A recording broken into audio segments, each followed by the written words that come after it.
Hello and welcome, family, to another episode of Wake Up Africa. My name is Dr. Mumbi Saraki. How you doing? How's everything going? I really do pray that you are well in all your ways, family, and that you're moving into living life truly on your own terms, in your own narrative. As I've said so many times, the previous book of life is now complete. And we have the honor, the privilege, the grace, the blessing to begin a new book of life, not only for ourselves, but for the global melanated people. Because, you know, what you do for yourself is like a butterfly. It has a ripple effect on our entire global family. But those are definitely stories for other days, family. We are focusing a bit more on news right now because there's so much going on. And I think it's so important for us to have our own alternative voice to all these narratives that are coming out there, so we can really understand and understand what the game is. Because they out here playing chess in Africa and trying to get us think it's like a checkers game or nothing. There's no game at all. And it's so annoying because, you know, the situation with Mali, the reason I believe we should all be following it so cleanly and closely as future revolutionaries is because it's a clear indication of what would happen if any nation was to say, listen, we don't want foreign military presence in our country. We don't want all this manipulation from you, either the divided kingdom, France, Germany, whoever. It wouldn't be as easy of a divorce. They make it lovely and easy for us to get into those military corporations, but they also make it extremely hard for us. It's like once you're in, you can't leave. And we're seeing how Mali is just not being allowed.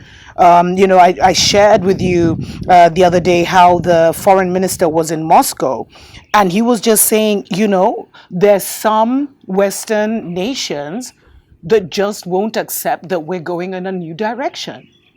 They just won't accept it. They want to dictate to us what to do. And that's been one of the tactics that Babylon has used on our people since day one. They've always tried to make it this father-child situation, even by making God the father of Mzungu family. It's all this father-child, like paternalistic, like you can't take care of yourself, so we'll take care of you. You can't take care of your land, so we'll take care of you. You can't even feed yourself, so we'll give you money for food. And that's the constant narrative that they're giving us, when behind the scenes, they've stolen our raw materials without giving us money. If they were to even give us a little money, even 10% of the profit they're making, we would be able to feed our families, feed our nations, build infrastructure for our nation. So, as I said, I've done a show on this before. Poverty in Africa is engineered. You can't be the richest continent with the poorest people, and then everyone is telling you that you guys, you're a dark continent. I mean, they started by telling us we were cursed. That's how it went down in the 80s and 90s. And family, I went to a Mzungu school. And that was the vibe. Like, you know, I remember like in the yearbook, they took a whole picture in this Mzungu yearbook, and they put my picture with my hair looking totally crazy, and they put "Let us pray" underneath it. Like, what are you trying to say? So that paternalistic relationship is what we've been trying to get out of. And that's what Babylon has been trying to keep and maintain at all costs. But it ain't happening because it's a new season. And as the motherland, we are under a new dispensation, whether you see it or not. It's here. And it's funny because now, after the final divorce of Mali from, the paperwork is done from France, everything, they've even shown us who they're now married to, as in the face of Russia. It looks like France has now sent Germany to come out and say, they've sent the foreign minister to Mali, who urged Mali to end cooperation with Russian forces. And they said, Germany tells Mali to halt work with, the Wagner group. And then get what he said. She said, actually, it's a female foreign minister.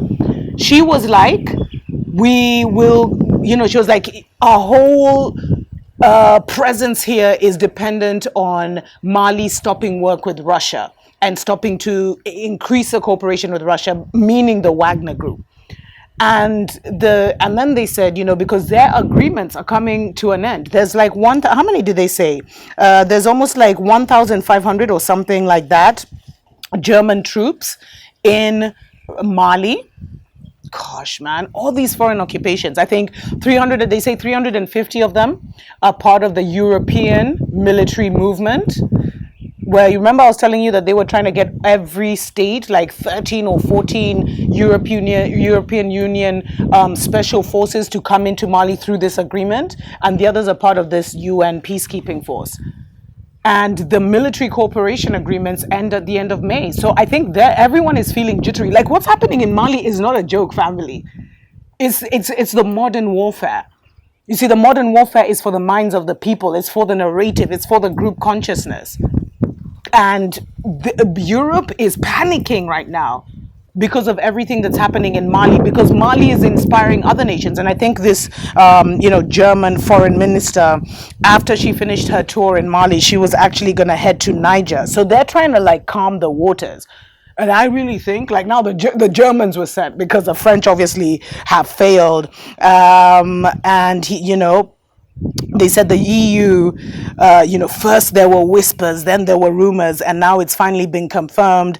The European Union will stop training Malian army personnel and the National Guard, and it's right to do so. And they say, for months there's been serious doubt over the sincerity and transparency of the Malian government. And so what Germany is doing, sorry, this is actually written in a German paper. This German paper, it's an opinion article, and they're talking about how Europe must maintain ties with Mali at all costs. So this foreign minister came in, she's called Annalena Baerbock, who cares? And she said, there must be elections, Mali must move to a democratic nation once again, because the military government has said, we're not holding elections for 5 years. Because we all know in Africa that elections is how they get their puppets in, and that's how we end up in this cycle all over again. So they've said we're not going to allow any elections for 5 years until we get rid of the puppets, sort everything out. And so now Germany was saying that, you're corrupt in your this, you're corrupt in that. And how do you even have the audacity to come and tell me what to do and don't do? And which relations to have and which relations not to have? You know why? Because they've never looked at us like adults. They look at us like little boys and little girls. That's what they think African people are. Go there, boy. Do this. You know what I mean? That's like the whole mentality, family. And what we're breaking now, breaking the Babylon system, is all about breaking the Babylon mentality. And there's a show I've actually recorded about who or what is Babylon, just to even clarify further. Definitely check it out. And so she was saying, it is clear to us that we urgently need a clear commitment to democratization and above all elections. So that's all Europe is pushing for. Europe is pushing for elections before France gets totally, well, they've already been kicked out. Because now I understand that Mali, we'll see how Mali play, whether they'll renew the military cooperation with Germany. Excuse the wind, family. I don't know where it's coming from. The spirit is in the wind. Our ancestors are in the wind. We honor them.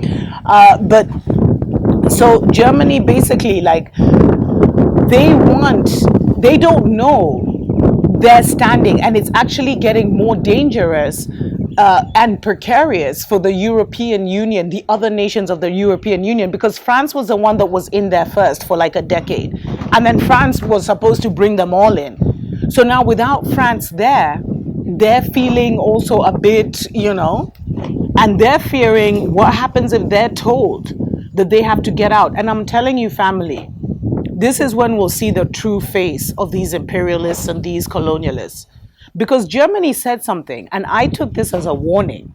This is what I got from the whole message of the foreign minister's visit to Mali. She said, we will maintain, and I'm paraphrasing, we will maintain our relation, regardless of what happens between us and the government, military government. They're always trying to discredit the government and make it seem it's a government. The Malian people have accepted it. So, it's like you're trying to criticize my king. You're trying to tell me that my king ain't good enough. You can't do that. But the thing that Germany said that I really hope our Malian family is paying attention to is they said we will continue to work with the Malian civilians. We will continue to work with the Mali citizens. Where they didn't say but meant in that, what was inferred is that, we don't see this government as legitimate, but we will defend the citizens if we need to. And it's funny because after that article, and this appeared in the Deutsche Welle, which is like one of the biggest, publications in Germany. After that, they had this article on how Russian is killing many civilians in Mali. You see the importance of the narrative, family? Like, that's why I'm sharing all these stories. The narrative is everything. The group consciousness is everything. And I don't know why, like, Germany actually thinks, Germans send stern message to Mali. And they stopped short of saying, if you don't cut out the Russians, we'll withdraw our military. They were like, we'll pursue it. No, we won't. We're not going to withdraw anything, but we're warning you. Have elections. And that means if they're pushing for elections this hard, that means that they already have a puppet in place that they want to get in there. And so it's a very tricky, we send our prayers and just our best wishes to this young government in Mali that is trying to get out of the prison of colonialism once and for all. We send our best wishes because it's not easy. It's not easy. And I think now this should be a sobering moment for all revolutionaries across the continent to recognize that it's not going to be a walk in the park to break these bonds, but we're not fighting alone. In fact, I know, I'm not even going to say I truly believe, I know that the spirit of the ancestors, the ancient ones, the original ones, is orchestrating all these things. And we just have to keep our wits and our minds about us and make sure that the right narrative is the one that's running in our spirit so that we don't get tripped up and lied to once again by Babylon. Babylon has no power. They are not parents. They tried to make them our foster parents. We're done of that. That's how they started this whole colonial thing. That's how they even convinced themselves. Oh, these poor Africans, they're naked. They don't have houses. They don't have this. They don't have that. Little did they tell you that they had destroyed all our houses, all our shrines, all our, institutes of learning. They'll never tell you that part. But they will try and convince you that we're barbaric. We lived in forests. We didn't even have a toilet. We didn't do this. We didn't do that. Be careful what narrative you believe, family, especially about yourself, your nation, your people, and our motherland. Because that's where the real battle is right now. Tuko pamoja.